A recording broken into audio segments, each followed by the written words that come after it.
This is the last session of KAPCON 2023, which was academic extravaganza, I can say. A very interesting topic in medical education by a very energetic person in Father Muller, which I've seen, Dr. Reshma Kini. She's in charge of Cytology Division and Quality Manager of Central Laboratory. She's pursuing fellowship in FAMER, Foundation for Advancement in International Medical Education and Research at GS Medical College, Mumbai. Author of more than 20 national and international publications in pathology, and she's authored article titled Changes in the Timetable, Concept, Construct, Content, Creation and Challenge in the Dakshin Kannada chapter of Associations of Physicians of India in the edition Medical Education Reforms, Hope of Hype. She is the resource faculty in more than 30 faculty development events and other workshops, local and national levels. Over to you, ma'am. Thank you, sir, for the kind introduction. Good afternoon, everyone. So I'll be talking about competency-based medical education, that is the postgraduate medical education, and what is the role of entrustable professional activity in implementation of competency-based medical education. So we'll directly move on to the topic. So the first thing I always notice is that people are not able to tell me what is a competency. Though there are a lot of teachers doing a competency-based medical education since 2019, when you ask them what a competency is, nobody seems to have a clear idea of what it is. So today I want to say a little bit about what it is so that you can have a clear idea and then we can move on. So competency is defined as the knowledge, skills, attitudes, abilities, and behavior that a professional must have to perform at a workplace. Okay, so basically, if you want a single word for competency, it means ability. Ability to do what? To perform at a workplace. Okay, so this means that for every profession, there is a different set of competencies that one must have. For example, if it's a lawyer, a profession like a lawyer, he will have a different set of competencies. For example, he would need to have a competency or an ability to strategize. He would need to have a competency or ability to communicate, or he would need to have an ability to maybe troubleshoot. So those would be his competency. What would be competencies required for a homemaker? Okay, maybe again troubleshooting, conflict resolution, financial management, and maybe cooking would be the competency that a homemaker would need. So what is a competency that would be required by a pathologist? Okay, abilities required of a pathologist to perform at workplace. So basically it means what are the abilities we all have, okay, we all have. Competencies we all already have. So competency-based medical education, when it says, it means that instead of focusing on something like a syllabus for PG, we are focusing on them developing these abilities which we all already have. Okay, competency-based medical education means we are focusing towards them developing these abilities which we all already have. Okay, so that is competency-based medical education. Now, if we all sit here, the few of us who are here, and make a list of the abilities that we all have that enables us to do our work in workplace, all of us will probably come up with a list of some sort. Okay, I have this ability, I have this, I have this, I have this. We'll probably have a list of abilities. Similarly, the National Medical Commission also sat and it made a list of competencies that a postgraduate in pathology must have. And they released this document in 2022. So some of the competencies listed by NMC are that at the end of 3 years, a postgraduate must be capable of offering a high quality diagnostic opinion, capable of pursuing clinical and laboratory-based research, able to teach. He should be able to teach and share his knowledge. He should show integrity, accountability, respect, compassion, and dedicated patient care. He should be able to function as a part of team, and he should be proficient in communication skills. Okay, this is the list of competencies that the NMC has given us. Now, if we look at the list, how many of them we are actually assessing? Okay, how many of these are we actually assessing to ensure that our PGs have actually developed these competencies? Okay, how are we assessing communication skills? How are we assessing teamwork? Are we doing that? Okay, that is the question here. So, frankly, we are not doing it. Okay. But we are assessing their diagnostic skills. What is the most common method in which we are assessing their diagnostic skills is? Okay, this is a short form of what the NMC has told. Okay. So how are we assessing their diagnostic skills? There's not enough number of people to ask, but anyway. So diagnostic skills we are assessing using a slide test as well as during day-to-day reporting. So slide test we give them once a month slide test, and then they do it and we score them. And day-to-day reporting. The previous day they would have seen the slide, then they sit with us the next day for reporting, and then we find out what is the diagnosis they have done. Either they are right or they are wrong or they need some modification. So boldly, a couple of years ago, I gave a slide test to my postgraduates in hematology. There were a set of sense slides, and they were basic. The basic, hemolytic anemias, leukemias, that set I gave them. And 2 of my final year PGs got 9 out of 10. And I became very happy. Oh, nice, you got 9 out of 10. The next week, one of these PGs misses identifying schistocytes, significant number of schistocytes, in a newborn baby with sepsis. And the other PG misdiagnoses thalassemia major as something else. Okay? So it led to a disorienting dilemma for me. I knew these PGs are good. I knew that they had scored very well in the slide test.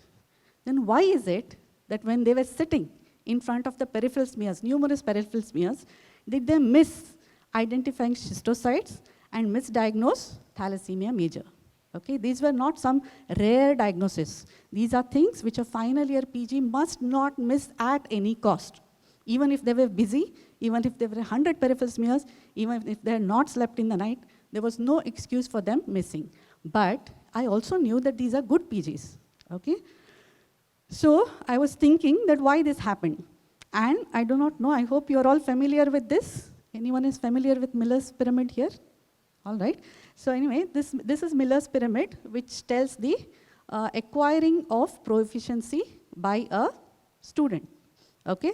So initially, a student just knows, he just has knowledge about it. Then he learns to apply it, at which point of time we say he knows how. Then he uses this application and combines skill with it, and then he performs. This performance is under controlled conditions, okay, not in the real world. And then with that, he will go and he will perform in the real world, that is, does, okay? So I knew that for someone to understand or know how, he has to know first. For someone to show how, he needs to know first, know how. And for someone to do, he should show how. Okay? So this is the order that was taught to us, that without him knowing, he will not know how. Without knowing how, he cannot show how. And without showing how, he will not be able to do. But with my experience, I learned that just because he knows doesn't mean he will know how. Just because he knows how doesn't mean he will show how. And just because show how, this is in a slide test, he showed me, he demonstrated his ability to diagnose a case. He showed how in a controlled condition. But when he went to do, he could not do it. Okay, he could not perform at the workplace. He could diagnose under controlled conditions. When he was not at all under stress, nothing. He knew even if he doesn't score in a slide test, it's still okay. It doesn't matter. So that is under controlled condition he was able to do. But when he was put out there in the world, he was not able to, he or she was not able to pick up even schistocytes or diagnose thalassemia. So it led me to believe that maybe there is something that we can do more to help them go beyond just show how to actually do it. That is, when they are exposed in the workplace, they should be able to do. So, are our training and assessment methods preparing them for real world practice? This was the question that came to my mind. So, are we assessing them or preparing them for all these? Diagnostic skills, laboratory skills, communication skills, teaching, mentorship skills, teamwork, collaboration, and research skills. This is the same set of NMC competencies. That was longer sentence, this is shorter sentence. Okay. So, this time what I did is, after going through EPA, there was this, 2 days before the conference, a PG comes to me, and she gives me a slide, and she says, morning, this is in the morning, ma'am, I want you to take a look at this slide. So I said, what is it? And very characteristic of her generation, she said, ma'am, I don't want to bias you. She doesn't tell me the diagnosis. This is how the generation is, and you have to accept it. So she says, I don't want to bias you. I said, okay, I took the slide, and it is a case of acute leukemia. I said, it's a case of acute leukemia. What does the patient have? Ma'am, patient has COPD, admitted as COPD. I said, okay, call up the clinician. It's a critical value for us because it was not suspected before. So call up the clinician and tell him and ask them to send a bone marrow appointment and whatnot. So then I called up the clinician. I said, sir, like this, we have to do a bone marrow emergency, acute leukemia and whatnot. He said, ma'am, I am stuck in a meeting. I cannot do anything. So I called my PG. I said, I have to go for a meeting. Okay, there's this patient of acute leukemia. He'll probably die in a few hours or few days. So what you have to do now is call up the ward, get an appointment, do a prerequisite for all the bone marrow evaluation, do a bone marrow procedure, stay in the slide, make the diagnosis and keep, and I'll come and see. In addition to this, take extra sample for flow cytometry, FISH and cytogenetics, call the person from referral lab, hand over the specimen and see that it goes. And I told her, I actually said this to her, I'm leaving this patient's life in your hand. And I have a meeting, and I left. And I go back after a few hours, the slides are ready. And I asked her, yes, did you do the bone marrow? Yes, ma'am. Did you collect extra samples? Yes, ma'am. Did you contact the referral lab fellow who collects the sample? Yes, ma'am. Is the sample gone? Yes, ma'am. What is your diagnosis? It looks like AML M3. I said, good. Now, with this, what I did, what did I do? I just handed over an activity to my postgraduate. I entrusted her with my patient. And with entrusting her with my patient, what did I assess in this list? Okay? Did I assess her diagnostic skills? Yes, she told me it is AML M3. Did I assess her lab skills? Yes, she had stained the slides. Did I assess her communication skills? Yes, because she had to contact the ward, she had to contact so many people to get the bone marrow procedure done and the sample signed and whatnot. Did I assess her teamwork and collaboration skill? Yes, because to do all what I told just now requires teamwork and collaboration. So I assessed all this just by handing over a task which I would have done otherwise. And this is the concept of entrustable professional activity. Okay, so here what has happened is a successful completion of the professional activity indirectly told me that the PG has all these competencies. What are the competencies? Diagnostic, communication skills, and teamwork. So, in other words, because she had developed these competencies, I entrusted her with this activity. Okay, so the definition of entrustable professional activity is that it is a professional task that can be entrusted to a postgraduate to perform either independently or with minimal supervision when the PG demonstrates proficiency in the necessary competencies underlying it. Okay, so what were the necessary competencies required to perform this task? Diagnostic skills, procedural skills, communication skills, teamwork skills. So, the decision to transfer the responsibility of an activity is called an entrustment decision. So, who is the person I'm most concerned about in this case? Can someone shout? Patient, yes, very good. The person I'm most concerned about is not my PG, it is my patient. Okay. So did it happen overnight? Did the entrustment happen overnight? Did the PG, first year PG come and say, ma'am, this is a case, and they just said, yes, I am handing over the patient's life to you? No.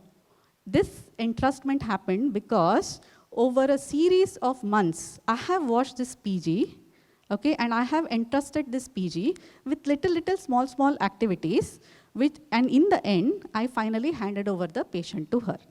These small entrustment decisions, what I took over the months with this PG, are called as ad hoc entrustment decisions. These are small decisions. Okay, go talk to this person, go do this, go do that. These are small decisions. But when I handed over my patient to her, that, yo, this patient is now yours, you take care of it. That is called a summative entrustment decision. Once I make a summative entrustment decision and tell the PG and hand over the patient to her, after that, it indicates that the next patient who comes, she will manage it herself. Of course, not for final diagnosis, but she will manage it herself. That is the meaning of making entrustment, summative entrustment decision. Okay? What else? Yes.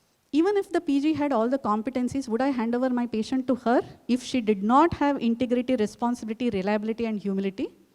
What if this PG was very arrogant, had all the skills, but was arrogant? Would I hand over my patient to her or him? I would not. So, to make an entrustment decision, apart from having the competencies what I mentioned, the PG also should develop all these, what is called as attributes. Okay, only then I am going to entrust the patient to him or her.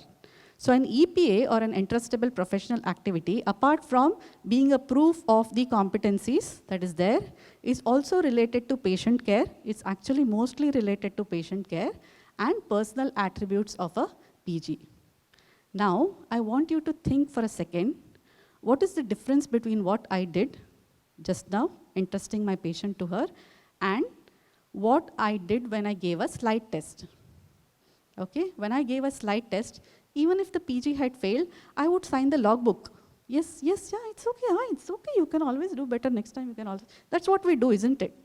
Okay, that's what we do. But when I am going to sign and say, yes, the next patient you will only handle, my hand will shake. Can I really trust this PG or not? My hand is going to shake. Because now onwards, the PG is going to handle the patient by himself or herself. Can I trust? Okay? So we, even inside us, we will have that a sense of hesitation before we take a decision to trust a patient with a postgraduate, unlike signing a logbook, saying, yes, slide test, okay. All right. Okay, so what is an EPA-based curriculum? Is that in EPA-based curriculum, what we are doing is we are writing EPAs. Okay, we are writing entrustable professional activities in such a way that it almost covers everything that we do, that as pathologists. Okay, so almost everything, why I say almost everything is because EPAs cannot cover 100% of what we are doing. So if the white square that you're noticing is what we do, then the stars represent the EPAs that we have written. It covers almost everything that we do, but not everything that we do. Okay, so an EPA-based curriculum involves writing EPAs, encouraging or helping the student attain these EPAs, that is, to get certified. And then, once the PG has all the EPAs in their hand, or they have been certified on all the EPAs that we have written, it automatically means that now they are capable of being let loose on the public. Okay, it is safe to release them and they are employable. A PG who graduates from Father Muller after an EPA-based curriculum will be employable anywhere, is the idea. And what we have to remember is in EPA-based curriculum, each of the PG might have their own style of acquiring an EPA, that is getting certified, and they might take their own time in getting certified for an EPA. Okay? So, but we have to ensure that all of them get certified on all the EPAs that we have written. So an EPA-based curriculum involves formulating EPAs that encompasses all that we do, providing opportunities to develop competencies to perform them at individual pace, continually assessing them and giving individualized feedback. Okay, for example, if the diagnosis was not correct, I would say your diagnosis is not correct. If the PG had forgotten to call the person from referral lab, I would have said, yes, you should remember this and you should communicate properly. Such things. You give individualized feedback. And then you certify them on the EPAs. Okay? Write the EPAs, encourage the PGs to get certified in them, give individualized feedback when they are not able to do it, okay, until they do it. You have to keep giving feedback until they do it, and finally certify them on the EPAs. That is what is EPA-based curriculum. And these four things are nothing but core principles of competency-based medical education. It is competency-driven, there is continual assessment, there is adaptive learning, that is individualized learning. They learn at their own pace and at own style, and it is feedback-centered. You have to give feedback. So before we proceed further into what an EPA is, there are some things that you have to be very clear about. Okay, those are the core concepts. So first is, what is a professional activity? Okay, I kept saying entrustable professional activity. You need to know what is a professional activity. There are 4 things under professional activity, and an EPA that you write must fulfill all these 4 criteria. What are they? It has to be a core activity done by a pathologist. It is to be specialized to our profession. Means nobody else should be able to do it. Not a physician, not a biochemist, nobody else. Requires training in our profession to be able to do, and largely related to patient care. It has to fulfill all these 4 criteria. Okay? So if you say, for an example, a phlebotomy, is phlebotomy a EPA? It is not an EPA because it is something not confined to our profession. A nurse will also do it, and somebody else will also do it. What about emceeing for a banquet? Is that a professional activity? It is not a professional activity because anyone can do, and it doesn't relate to patient care. Okay? So you have to make sure when you are writing your EPAs that it fulfills all these 4 criteria. These are the EPAs written by College of American Pathologists for their own postgraduates. Perform gross dissection of simple and complex specimens. Compose a diagnostic report for surgical pathology specimens. Perform intraoperative consultations and frozen sections. Perform fine needle aspiration. Perform ROSE. Compose diagnostic report. Perform a medical autopsy. Okay? So these are the ones written by CAP for their PGs in anatomic pathology. They have different for clinical pathology and different for hematology. Okay? Okay. The second concept that you have to be clear about is something called entrustment and supervision. Now, would you trust a PG in his first histopath posting to gross a Whipple specimen? Whipple specimen? No, obviously not. Would you entrust a good final year PG in histopath posting to gross a Whipple's procedure? Possibly, yes. Let's take it as yes. So who would you supervise more? Would it be a first year PG or would it be a final year PG? Okay. It would be a first year PG. So what is the relationship between trust and supervision?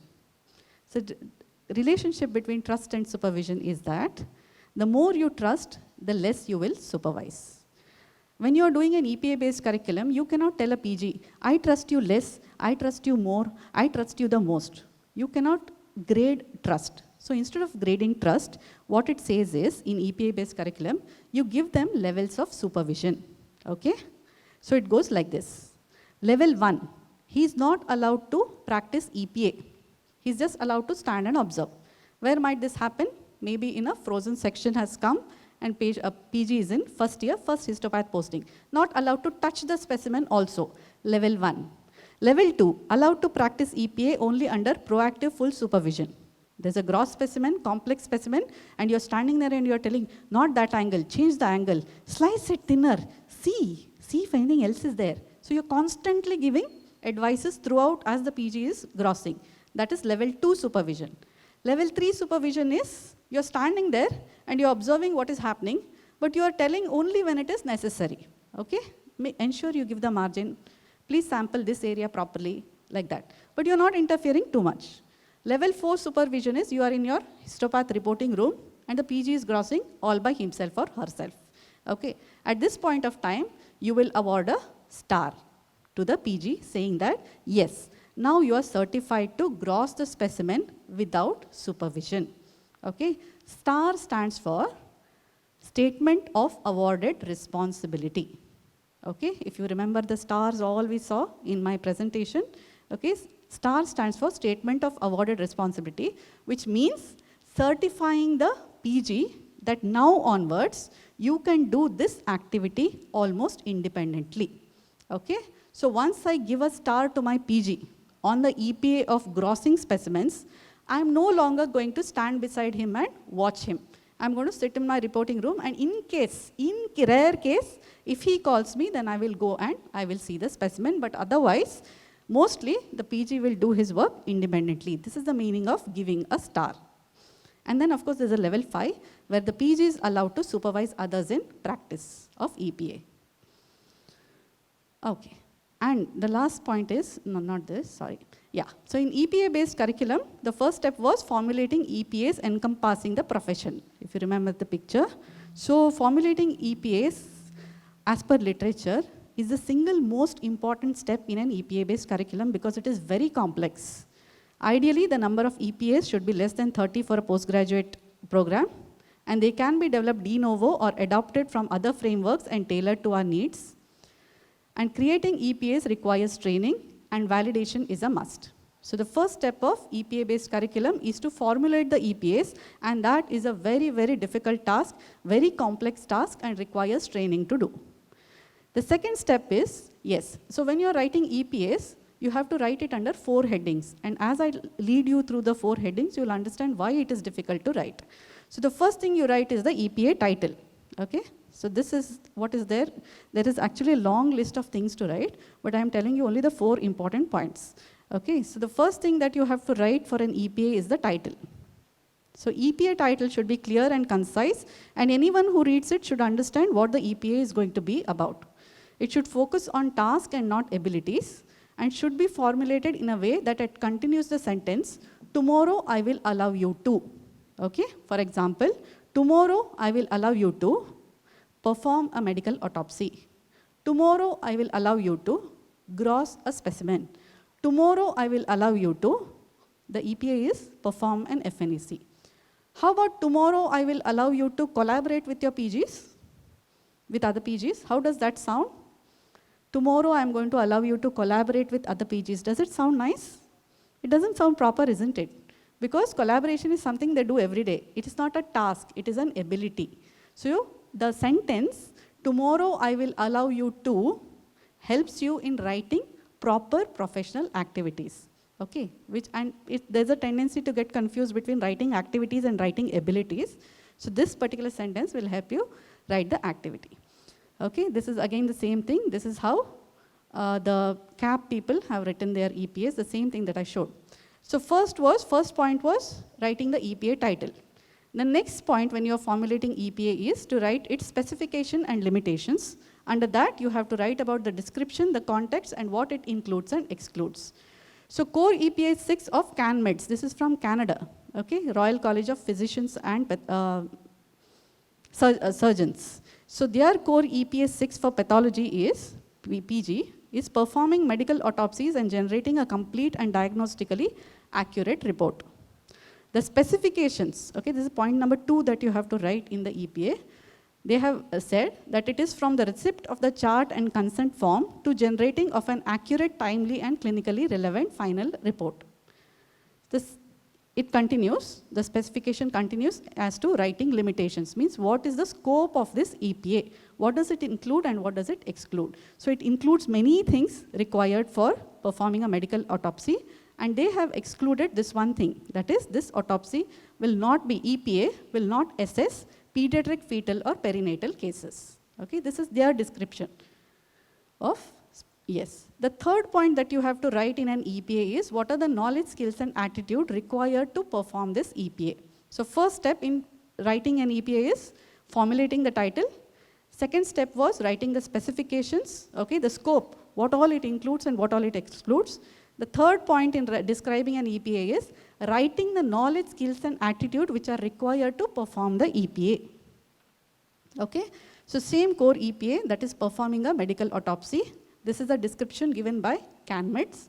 So they have divided performing autopsy into 3 stages. Okay, part A, part B, part C. In that part B is organ evisceration. So again under organ evisceration, they have told what are the knowledge, skills, and attitude required to perform organ evisceration. Apply knowledge of normal anatomy, physiology, and biochemistry. Perform organ evisceration. Apply safe practices in lab. And work effectively with lab technologists and pathology assistants directing their assistants. Okay? So they have a EPA. Okay? Then they have listed out what are the knowledge, skills, and attitude required to perform that EPA. One part of the EPA, not the whole EPA, just one part of the EPA. And then, after you describe the knowledge, skills, and attitude required for an EPA, you have to describe how well they should have that knowledge, skill, and attitude. I hope this is not confusing. Let's see. So for this particular EPA, under organ evisceration, there was knowledge and skill that they required to perform organ evisceration. Under knowledge, again they have specified the hierarchy of knowledge and hierarchy of skill that they need to have to perform this EPA. Okay? So at the most basic level, to perform an EPA, okay, at a most basic level, the knowledge the student should have is he should understand the basic anatomical locations of major organs within the body, recognize major organs and their general structure. This is the basic he will need to at least stand by the side and watch a medical autopsy. The skill that he will need to have, or that's how they have described, can assist in organ evisceration. Okay, can assist in organ evisceration under direct supervision and performs basic dissection with guidance. This description is already there in the EPA. Okay, so this is the basic knowledge and skill they need to have. And as they advance, okay, when they become very proficient, what is expected from them is in-depth understanding of organ anatomy, including variations and pathological changes, and awareness of latest research and advancement in autopsy techniques. Okay, if this is getting too confused, it's all right. We can always discuss during lunch. Okay, so what was done now is, we wrote the title of EPA, we wrote its scope. The third thing is, we listed out the knowledge, skills, and attitude. And under the knowledge, skills, and attitude, we are stating how much knowledge should be there, how much skill should be there, and how much of attitude should be there. And we have described them again in hierarchical fashion. So if a PG has in-depth knowledge about the anatomical locations and can perform a proper organ evisceration, then I would probably assign a level 4 for this PG. What is level 4 supervision? They can do it independently. Okay, so once the PG reaches this level, advanced level, in my knowledge, skill, and attitude scale, I am going to assign a level of supervision 4 for this PG, is my decision. So you have to assess them for the EPA before you certify them. This is the fourth thing that has to be written in an EPA. You have to assess them before you award the star. Okay? So assessment plan you should have. When are you going to assess? So this is an example. Maybe you conduct an assessment once in 3 months for first year on all EPAs, once in 6 months in second year and third year. So depending upon the number of EPAs, say you have written 10 EPAs. So 10 EPAs in 3 months, you will have once in 3 months, all 10 EPAs you will have to assess. Yes, it is very task intensive, but that's how it is. So that the PGs know what is expected from them, you have to put up what is called as a matrix. Okay, so for example, I have 4 EPAs written in hematology.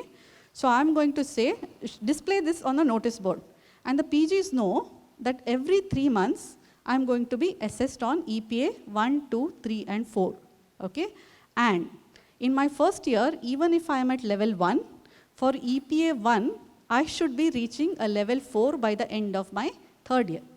For EPA 2, I am at level 1, but I should be reaching a level 2 in my year 2, and I should be reaching level 3 in my year 3. So when you put this matrix and keep, the PG knows what is expected from them, and as we know that assessment drives learning. Okay, when they know they are going to be assessed and they have to reach that level, they will automatically drive themselves to learn what they don't know based on the feedback we have given. So in case of the bone marrow, if I had told the PG, see your bone marrow doing skills can do with improvement, you didn't do this, the next time there is an assessment, the PG will keep that in mind that last time I didn't do this and I need to improve upon that. So once the PG improves the skill, obviously the PG will move from level 2 to level 3 or 4, whichever it is that we have assessed them for. Okay. So next is using what? Using what are you going to assess the PG on the, using what? That is, what are the assessment tools you are going to use? So assessment tools for EPA are categorized into 3 types. Okay, there are many tools that you can use to assess EPA to give them that star. So they can be categorized into watching, talking, and reviewing results. So under watching, you can take some assessment tools like direct observation of procedural skill, mini clinical evaluation exercise. I know it's said for clinicals, but we can also do it in pathology, and multi-source feedback. These are some of the assessment tools. Okay, I can understand that nobody here knows what they are. That is why we say that EPA-based curriculum requires training. Because one of the trainings you will need is how to use these tools. What are these tools? Okay, so these tools can be used to, these are come under the watching category. So when I watched my PG do a grossing, what I was actually doing was DOPS, direct observation of procedural skills. Okay? The next set of assessment tools are talking. One is called 1 minute preceptor. This is just an example. There are several tools. 1 minute preceptor is something I have used myself. And then case discussions. This we do anyway. And the third set of assessment tools is product evaluation. This is our favorite. Morning we will go, we will take the report that PG has written and we check. Is it written? Is this written? Is that written? Is that written? Is that written? If something is not written, we tell, why have you not included lymphovascular invasion? Isn't that important? So that is product evaluation. PG has written the report and kept, and we are evaluating what the PG has written. Okay, and portfolio and reflection writing will not go. Okay, so we'll just see by how many people need to, okay, before we certify a PG as he can perform it independently, we need to know how many times we have to assess them, in what different ways, and by how many different people. So this is just a core EPA of Royal College of Physicians, and they have said their EPA is generating diagnostically accurate pathology reports, and they say that for them to give a star, 8 different people have to certify. 8 different people have to agree upon. This is not at all possible in our scenario, but this is just what they have said, because they are very serious people. So this is the last part of the talk. Just I want to highlight that EPS, when you read about EPS, this milestone word is going to come again and again. And this is the most confusing aspect of the EPA literature.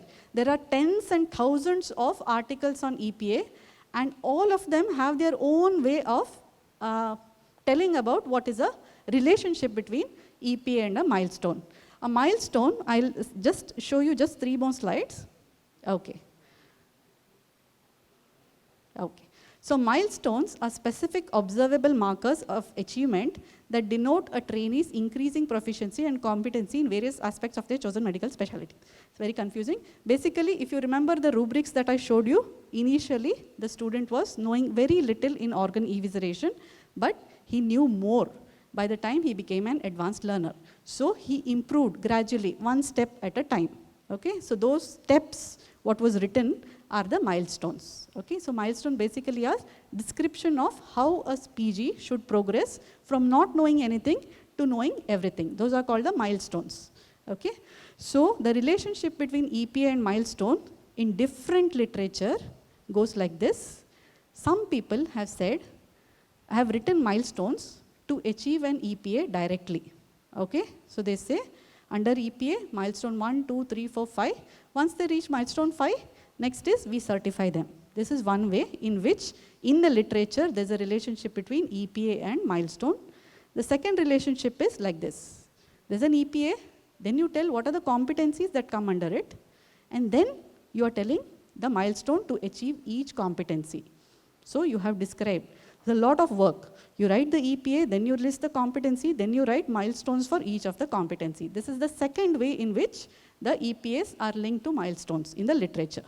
The third way in which EPA is linked to literature, is linked to milestones, is, like this.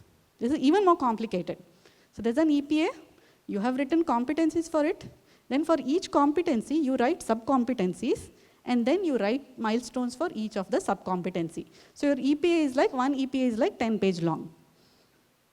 Okay, so these are the 3 ways. So whenever you are reading an article on EPA, make sure which framework they are talking about, because if you start reading without knowing that which way they have used milestones and EPA, it gets thoroughly confusing. Okay. There were a lot of examples to show, but in the interest of time, we'll just say, yeah, this is one thing that I had to show. So this is how you begin to implement an EPA-based curriculum. So initially, you assemble a core EPA team, and then you build up expertise, and then establish shared understanding, and then draft preliminary EPAs. Okay? So our department right now is in this stage. We have drafted preliminary EPAs. Now what we need to do is we need to refine them.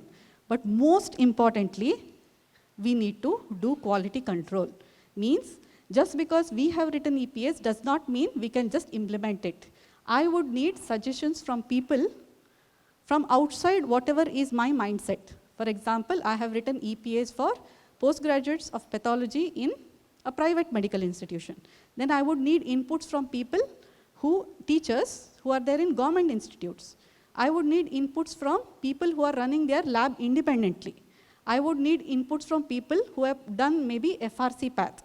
Okay? So I would take their inputs to fashion my EPA, to to refine my EPA, so that finally when I use my EPA on my postgraduate, it is so effective that finally when they graduate, they should be able to work either in a private institute, a government institute, a diagnostic lab, or maybe continue their studies further. So I should, and this process is very complex and very long, but it is a very useful thing, and without doing this, we cannot implement an EPA-based curriculum. And the reason for this talk is actually that I am looking for people to do my quality control. So anyone, we will be sending emails to you. So anybody who is interested in collaborating with us on this EPA-based curriculum to validate, okay, we would be very interested. We will probably have a workshop in a couple of months on EPA-based curriculum here in Father Muller, and those who are interested will come, and they will form the team for validating the EPAs that we write. That is the plan. Okay, I cannot close the presentation without showing who this man is. His name is Professor Ole Tenkate, and he is the one who first came up with the ideas of EPA in 2005. And this is the number of citations he's having per year since then. Okay, you can see in 2021 alone, he had 4,200 citations. So to say the least, that EPAs have taken the world by storm, and unfortunately not many of us have even heard about it. Okay, so yes, that is what is happening in the world, all over the world, and we also need to know something about it. Yes, in conclusion, EPAs are one way to operationalize competency-based postgraduate medical education. Formulation of EPAs is the single most critical task in an EPA-based curriculum. It requires training and because it's very complex to make EPAs. It requires learning of new tools of assessment and many other things, and validation of EPAs is extremely important. Thank you, everyone, and I would like to acknowledge my HOD in his absence. Yeah, because he's the one who gave me this opportunity when a slot opened up in this conference. And I would really like to thank my MEU. Whatever I know today, and I'm standing on this stage, is only because of my MEU. And ma'am was the former MEU convener and my teacher. And I'm more nervous about talking in front of her than any other audience. And then, of course, my friends and my family who have supported me throughout. Okay? And yes, so those are the three people, a lot of people that I want to acknowledge. Thank you. Thank you, Dr. Reshma. That was a wonderful talk. You talked about competencies, described what exactly an EPA is, told us about the method of writing EPAs, and then a few words about EPA-based curriculum. Now, let me play the devil's advocate here and ask you, since you showed so many references where the EPAs are already framed by the CanMeds, by the American College of Pathologists, and so on, why do you think we actually need to be trained in writing an EPA? Aren't we reinventing the wheel? Isn't the work already done? Yes. EPAs are already written, but if we want to critically evaluate an EPA and adopt it with us, we should know everything about it in the first place. For example, when I was reviewing an article, someone has used a statistics of student t-test for a descriptive study, which cannot be done. And the only reason, and the conclusions were fantastic, it was like Nobel Prize winning thing, and the only reason that did not go further is because I knew that you cannot use a student t-test for descriptive study. So if we want to critically evaluate something, it goes without saying that we need to know everything about it. Only then look at whatever is available and modify it. Only then we'll be able to modify. We cannot just adopt whatever they have done. First thing is that. And second thing is the needs of their population and the needs of our population are different. And the third thing is in pathology, especially in oncology, everything is molecular based in the Western, whereas we are still in morphology, and I think very few colleges are doing IHC and a little more advanced than just morphology. So I think whatever that we are seeing. Another thing is we should not ape the West. We can take ideas, but we should not copy what they are doing because that will not work for us. That's the reason we need to get ourselves trained so that we can see.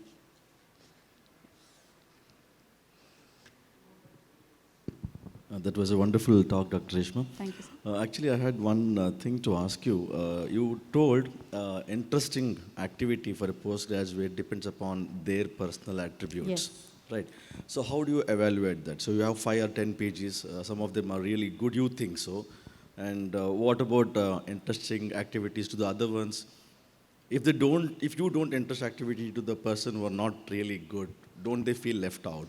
How do you handle that? Definitely, sir. Like I said, assessment drives learning. So if they know that I am going to entrust a patient to them only if they have a correct set of attitudes, without having to say anything, they will learn to change their attitude, is what we believe. That if I talk like this, madam will not certify me. Okay, if they know that, then at least to some extent they might change their attitude, is what we believe. I will be able to answer your question only after I implement the EPS to know. Right now I can answer 70% of the questions, but remaining 30% I'll be able to tell you only after I implement the EPS. Yeah, thank you. Very much needed talk actually, especially for the teachers over here. Unfortunately, we don't have many teachers. All the postgraduates are waiting for their results and validatory function. If there are any questions, 1 or 2 we can quickly take. No, I don't see any. Thank you, Dr. Reshma. Thank you, sir. Thank you, ma'am. Insightful lecture. As a token of our appreciation, may I now request the chairpersons to felicitate Dr. Reshma Kini.